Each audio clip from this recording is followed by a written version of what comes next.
Hello, and welcome to the July edition of Western Maine Report. My name is Phil Blampied. This is our prototype edition. Our regular schedule of broadcasts will begin later this summer. In this edition, kids are raising such havoc in one Rumford neighborhood that the police have had to set up a special program to cope with it. And part of a $5 million federal grant for solar energy projects might be lost because zoning hearings and neighbor complaints keep causing delays. And you'll hear highlights of emergency scanner traffic in the last couple of weeks with excerpts of the actual transmissions. All that and much more coming up. This edition of Western Maine Report is sponsored by Dan's Automotive Repair and Sales, 625 Crescent Avenue, Rumford, right off Route 2 in the Virginia section. Dan's, the one automotive service you can count on. Teens and preteens in the Strathglass Park area of Rumford have gotten so out of control recently that the Rumford Police Department has announced a new program to deal with it. Eddie Patterson, a Strathglass Park resident and head of the Strathglass Park Preservation Society, describes the situation. There's a bunch of kids that have moved to the park. Their families have moved. They were living down on the Cumberland Street, down the street, and there was a bunch of gang violence stuff that was happening, minor gang violence stuff. And several families moved up to the park. A bunch of that chaos came into the park. And there was groups of gangs of kids all fighting each other, yelling at each other, going up and down the streets at different hours of the day. And it wasn't just boys, it was girls too. There was one young girl that apparently had a gun and was living with her family in Lewiston area and moved here and brought all of that violence with her. And people from Lewiston apparently were coming here too. The police have responded by arresting some of the kids and are considering charging some of their parents as well. They are increasing their patrols and also meeting with kids and parents to try to de-escalate some of the feuds driving the kids' behavior. The Rumford police actions have been effective, Patterson believes. I've talked to the police a couple times myself. They were fully aware. They've come in. They're a major presence around now. They're here periodically throughout the day. Yes, they've gotten very active, and I haven't noticed in the last week or so that there's been anything major. One of the families I know for sure has moved out of the park. They've moved somewhere else. I've talked to them because they're nice enough to talk to. Matter of fact, a couple of their kids were doing some work for them. And they want things to work out, but there's just a history they have of problems. Strathglass Park is the historic 120-year-old development in Rumford with architect-designed red brick townhouses. It has fallen into disrepair recently and is today often used as low-income housing. There's an update on this story with an assault reported on the scanner traffic this week. The youth violence continues in Rumford. A group estimated at 15 juveniles attacked and brutally beat another youth on Hancock Street, Rumford, right near Strathglass Park, on June 27th, around 8 o'clock. The group fled before police could apprehend them. The tables were turned on the town of Sumner last month when a property owner being cited for having an unauthorized junkyard convinced a state inspector to cite the town itself. In a report to the town's planning board June 2nd, Sumner Code Enforcement Officer Calvin Beaumier reported that he and an inspector from the Maine Department of Environmental Protection met with the owner of a property on Barrow Road that had been the subject of complaints. The owner argued that the town itself owned property in worse condition than his. He told the state inspector that the town had dumped hundreds of tires, tree stumps, and debris on its salt and sand shed lot. The inspector checked, and it was true. It didn't get the Barrow Road owner off the hook. He still got a notice of violation from the state, but now the town of Sumner will too.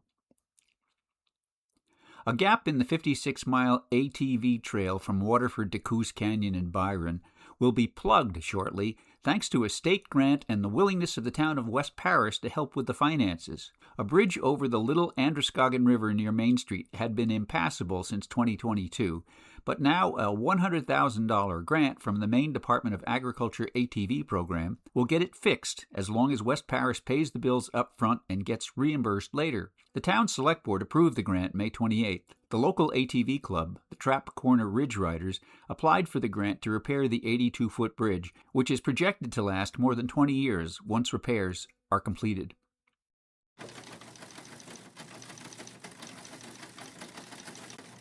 You're listening to Western Maine Report, your weekly news podcast for Western Maine. Because the people deserve to know.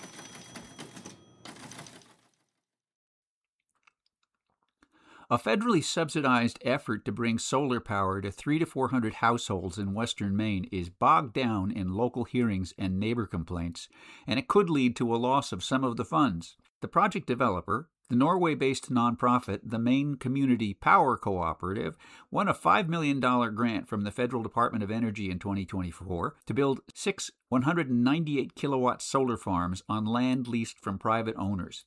Only 2, on Bolsters Mill Road in Harrison, have been built. The others are bogged down in the zoning process. Last spring, the Norway Planning Board rejected the proposal for a site on Greenwood Road in that town. The board decided it would intrude on an historic district. The cooperative has filed an appeal. In Waterford, the planning board approved a project on McIntyre Hill even though a March 18th public hearing drew complaints from the audience. Approval has been delayed pending the outcome of an appeal filed by one resident. The Maine Community Power Cooperative was founded in 2023 and is the first public solar cooperative in Maine. The $5 million award is the largest single federal grant for a clean energy project in the state, but the grant expires in September.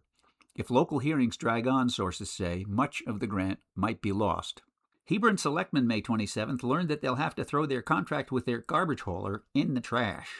Maine Waste to Energy, which receives and incinerates all of Hebron's trash, told the town that despite a 5-year contract supposedly locking in their fees, the trash company will be increasing their prices. According to town administrator Alicia Bryant, the cost of hauling the garbage away will rise $5 a ton to a total of $110 a ton, even though the contract for the lower price supposedly still had 4 years to run. Maine Waste to Energy, located in Auburn, reported that they are increasing rates for all their towns. The Hebron board agreed to accept the increase, although with reservations because, they said, they want to be good neighbors to the other towns in the area. Maine Waste to Energy is a nonprofit created by a dozen local municipalities, including Auburn, Buckfield, Minot, and Sumner. The rate increase comes as the company is being sued by Zempel Refractories of Auburn, a company which provided maintenance services. Zempel is asking for $678,505 for unpaid work and has asked that the company be seized and sold to pay the debt, if not paid otherwise. Filed in February, the suit is pending in federal court in Portland. Someone is shooting off a lot of firecrackers in Albany, and the neighbors don't like it. The Oxford County Commissioners discussed June 4th that the county has received numerous complaints. The commissioners stated that they have no legal authority to stop the use of fireworks in Albany. Albany, now an unorganized township, would have to organize itself into a town and pass its own ordinance if they want fireworks stopped, they noted.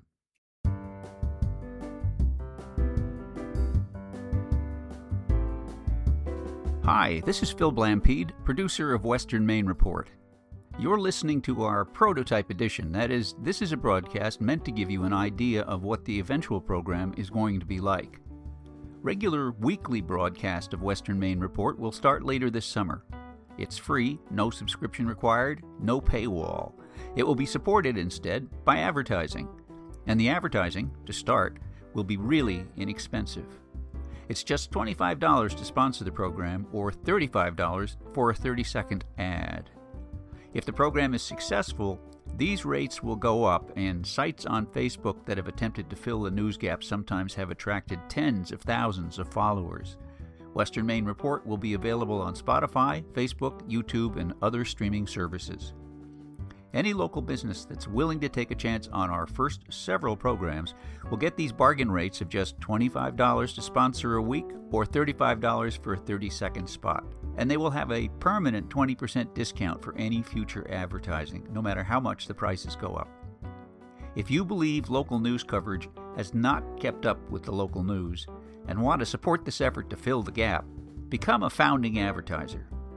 Message us through our Facebook page or call 207-619-3764. Because the people deserve to know. Oxford 2920. Go ahead, Oxford. 920, they're advising it's going to be half an hour or less. This is the Scanner Report. Recent transmissions on Western Maine emergency scanners. June 26, time approximately 2:22 p.m. A female driver in a black Nissan at 432 Oxford Street in the Hebron Road area was throwing boxes and other items from her car, yelling and making obscene gestures at the person who reported her. The vehicle continued toward Hebron. Here's the transmission. Paris 8. Go ahead. Traffic plane in the area of 523 Oxford Street headed south. Caller states that they're following a vehicle, female throwing boxes and other things out the window, yelling and flipping the caller off. 10-4. The black Nissan with stickers on it. Paris 8 Oxford. Can we get better confirmation on the location? That sounds like it'd be East Oxford Road, headed into Hebron now. Caller stated that it turned onto the Hebron Road. He's not following it anymore. 10-4. Paris 8 Oxford. Did they get a 28? Negative, they did not. Oxford. Go ahead. Just information on a traffic complaint. It continued on Sam Row Hill Road. I'm going to just check East Oxford Road for any obstructions on the roadway.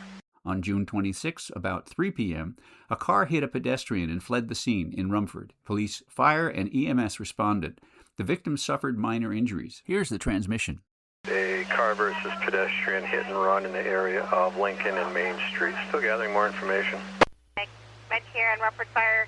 Stand by for tones to respond to Lincoln Avenue, Main Street, Rumford. We're taking a report of a car versus pedestrian. It is a hit and run accident. Yes, sir, law enforcement.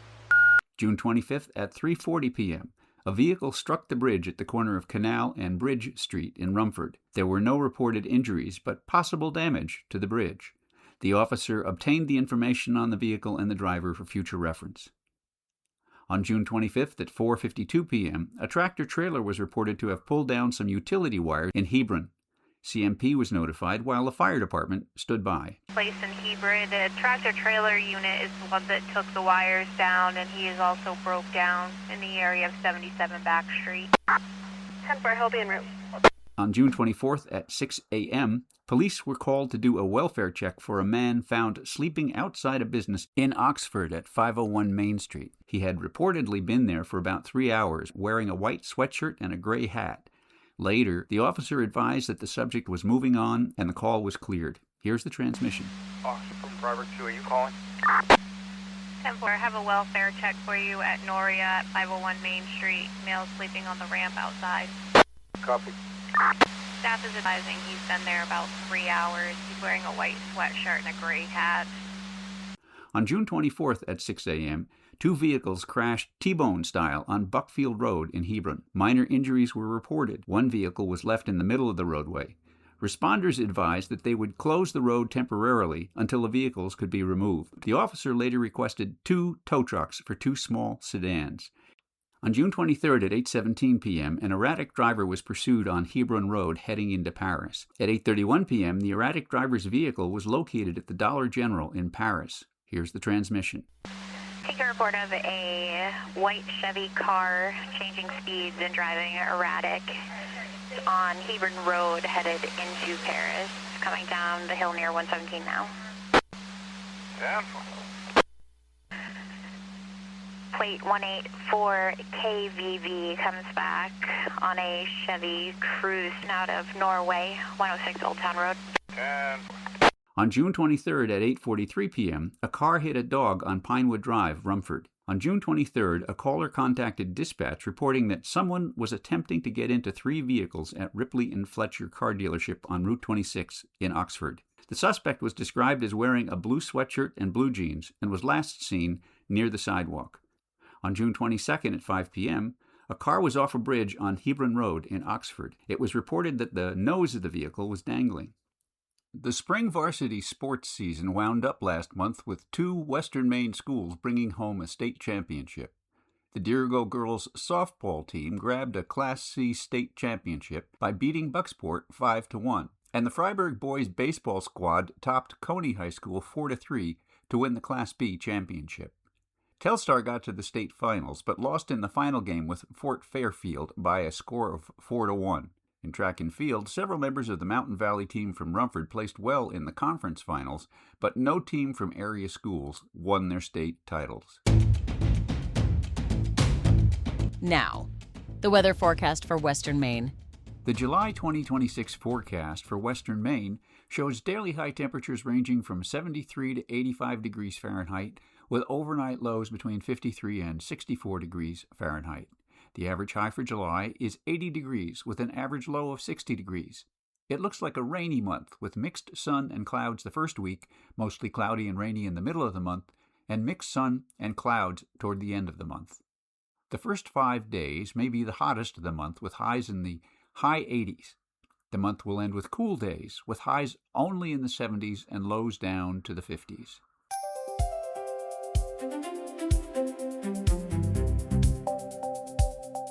That's it for the July prototype edition of Western Maine Report.